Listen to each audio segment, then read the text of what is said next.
Hello everyone, this is TheNelston. Welcome back to another video. Today I'm going to be taking a quick look at the 3.0 Rebirth of the Night Updates Beta 3 release. Now this is a very big beta. It's been in the works for quite a while now because obviously there have been a lot of bug fixes, a lot of new additions, and generally speaking the gameplay experience is just a lot better now. So today we're going to be taking a look at things like new mods, bug fixes, tweaks, and other things like that. And yeah, hopefully you guys enjoy, you learn something new. And of course, as always, be sure to go check out the 3.0 beta because it's a lot of fun and we need all the bug testers that we can get. So without further ado, let's go ahead and get straight into the video. See you guys soon.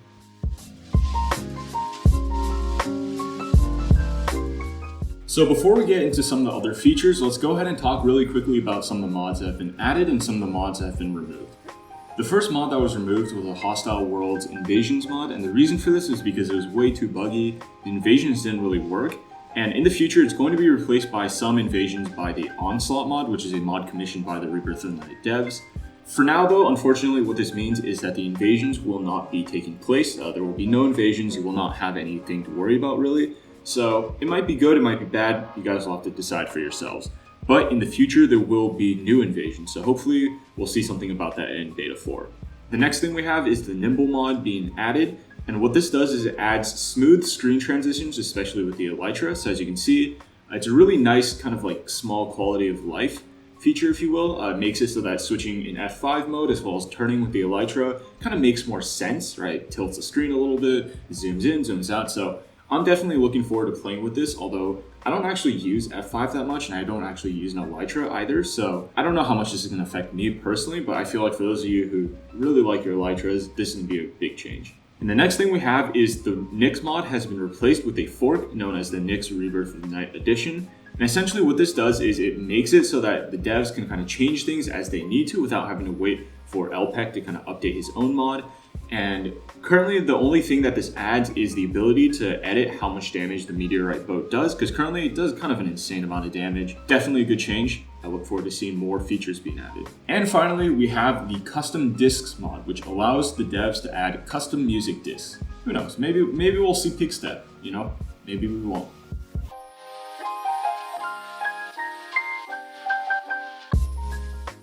So I've went ahead and loaded up a new world, so let's take a look at some of the new changes that have been done. So the first new thing that we have is this oak nailed boards. As you can see, the other textures have not been added yet, but it appears what you can do with these is they take a pickaxe to break. So the crafting recipe is just 8 wood planks with some nails, which can be crafted with silver nuggets, iron nuggets, tin nuggets, yeah, those.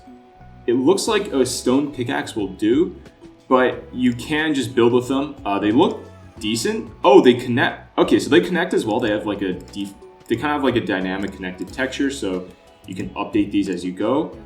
That's pretty cool, actually. I really like that. So it looks like a vanilla board, and I'm assuming if I go ahead and get some flint and steel. So yeah, it doesn't look like the boards actually burn, which is really, really nice. You have no idea how long I've wanted boards or like wooden planks that don't burn. And I mean, this is just an amazing change. This is really good. Of course, if you want to play CS Source in Rebirth of the Night, now you have a way of doing it. So the next change we have is this portable crafting mat. Yep, you can just craft directly in your inventory and it'll just put it right there. That is so cool. Wow. Okay, so yeah, you can just craft stuff in your inventory. Are crafting table recipes changed? You don't just craft with 4 wood planks, you need a crafting tools and some planks. That is interesting. So I feel like it'd probably be smarter to just make a portable crafting mat. It does not take durability. Okay, so yeah, that's cool. All right, yeah, so this is perfect. This is better than the crafting table. So the next thing we have is this broken stick, and it appears that you can make these by sawing up some corners. See, if you saw corners, you get wood chips and broken sticks.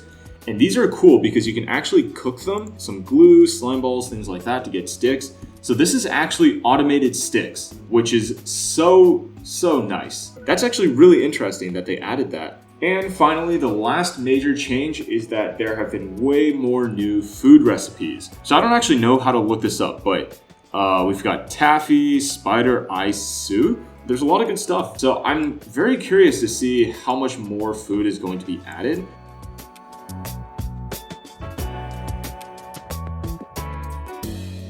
So let's go ahead and talk about all of the tweaks and miscellaneous things I think are going to be pretty important to cover.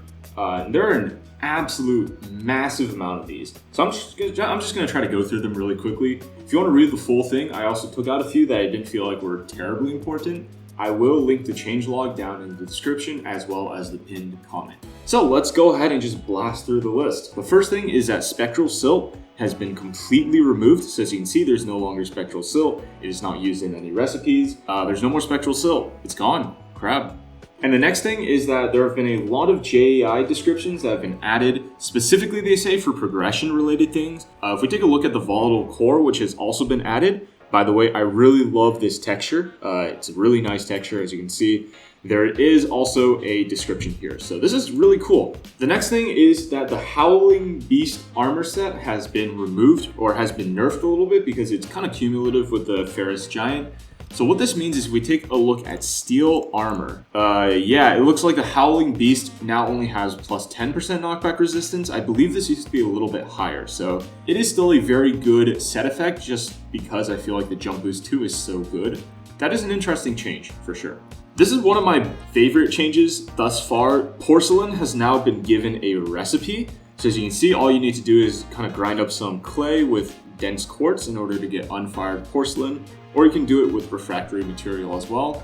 And what this means is that you can actually get these porcelain bricks, which can make melting crucibles and metal infusers and all that kind of good stuff. So I will be doing a tutorial on foundries in the future. Let me know if you want to see that sooner.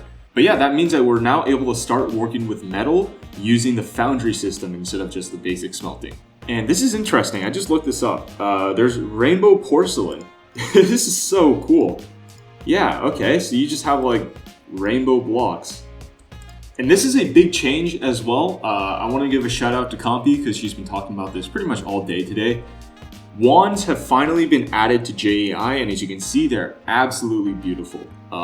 They've got animations, they look good. The only issue is if you try to cheat them in from JAI, it'll give you like a dummy item, so you can't actually use it. But yeah, this is amazing. I don't know how. She said she did some stuff with like Optifine, some like weird JAI stuff. I don't know how you work your sorcery, but you know, congrats. This is looking pretty good. And another change I think that people are really gonna like is that glass is now not as fragile. So it used to be that if you sprinted next to glass, it would just kind of break. It does look like if you place glass underneath you, like that, it will break. I get jumping on glass will break it, but I feel like if I had, I don't know, 2 layers of glass or something like this and I jumped, it shouldn't just like break all of it, you know? But, and of course, if you're looking for more durable glass, I believe quartz glass will do the trick. And I think it just looks better than regular glass. And of course, I think framed glass also will do the trick, yep. So the nice thing about this is that ice, when broken, will also turn back into water. So you won't just like delete entire ponds because you fell down, the ice broke, and then it didn't regenerate. I think, again, the issue is that if I walk on this, if I were to just like walk on this, yeah, you can see it kind of just breaks. So I can't actually walk on ice, which is a little bit unfortunate. Maybe if I walk from the shore, let's see. It looks like if I walk from the shore, it'll work, but yeah, I don't know. Ice is still kind of like glitchy, but I'm sure there'll be a fix for that in the future. The next change that's been added, which I think is really good, is that you now have to tap the dodge keys very quickly in order to dodge. So one previous complaint was that essentially if you tapped D like twice in a row, it would kind of make you dash like what I just did, and it's annoying to deal with, but the bright side is now you can't just like tap A twice and then it'll happen. You have to tap it very quickly. So I think that's good.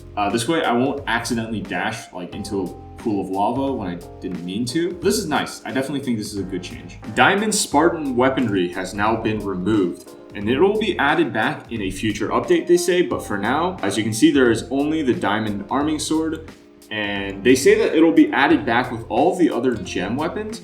So hopefully what we're looking forward to is, you know, like a ruby saber, maybe? That would be really cool, honestly. Skyroot weapons have also been completely removed.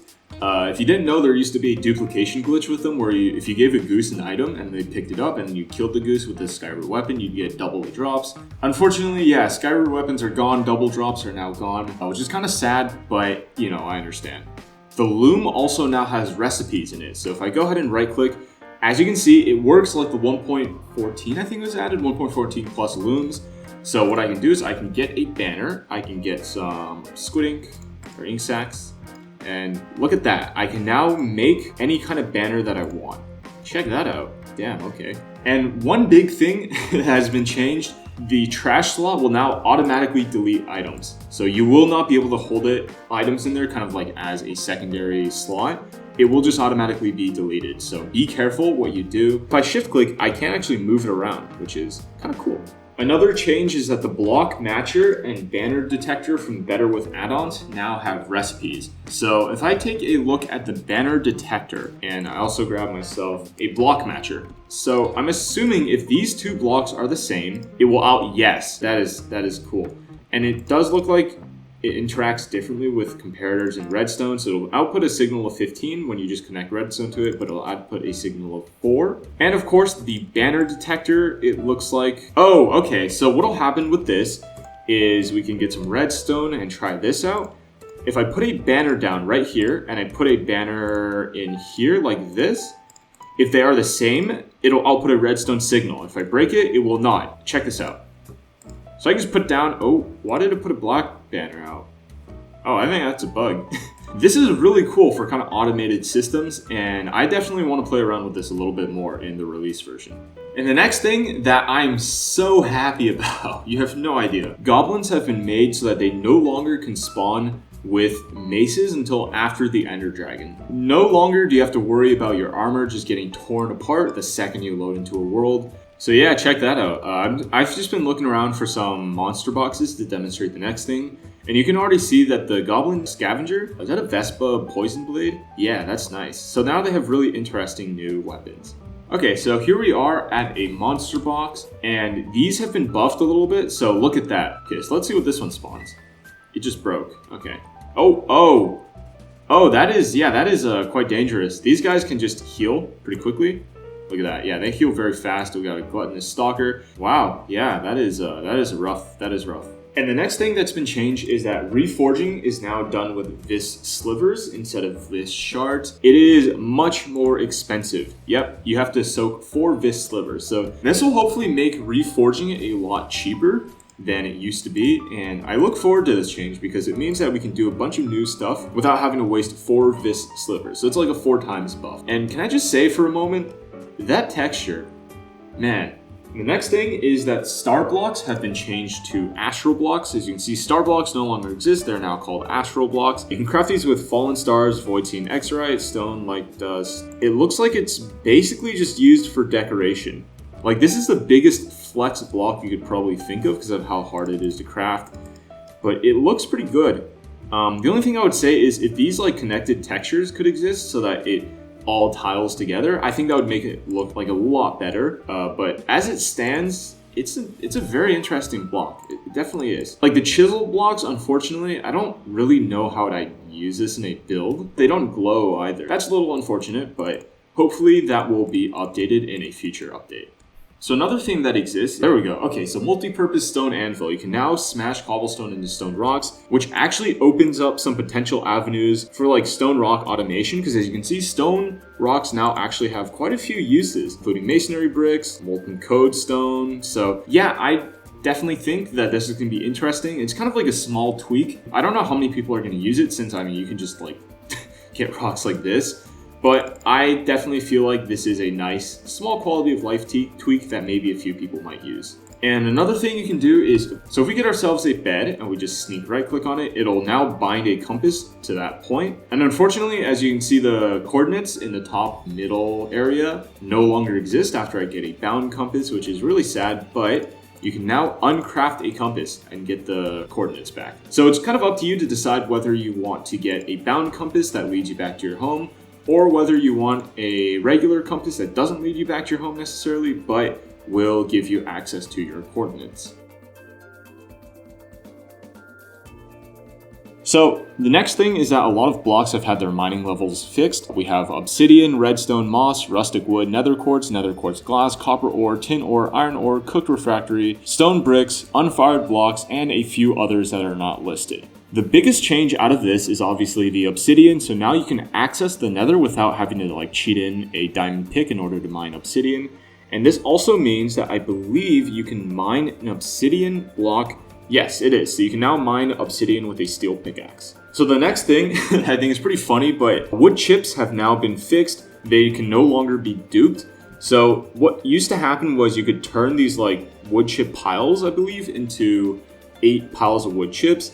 And then you only needed 4 to make a wood chip pile. So you could basically just turn it back and forth and you could duplicate more wood chips, and these would obviously be very useful for fuel. 0.25 items is pretty much nothing, but it is still a duplication glitch that has been fixed. So for those of you looking to duplicate your wood chips, you can no longer do that, unfortunately. The next thing is that tied armor has now been fixed. No longer gives you 628 armor. And if you don't know what I'm talking about, that is a good thing. Don't worry about it. So the next change that's pretty neat is that if we just punch this guy, trolls will no longer give you the like weird shaky screen effect. So it'll just give you like broken armor and stuff.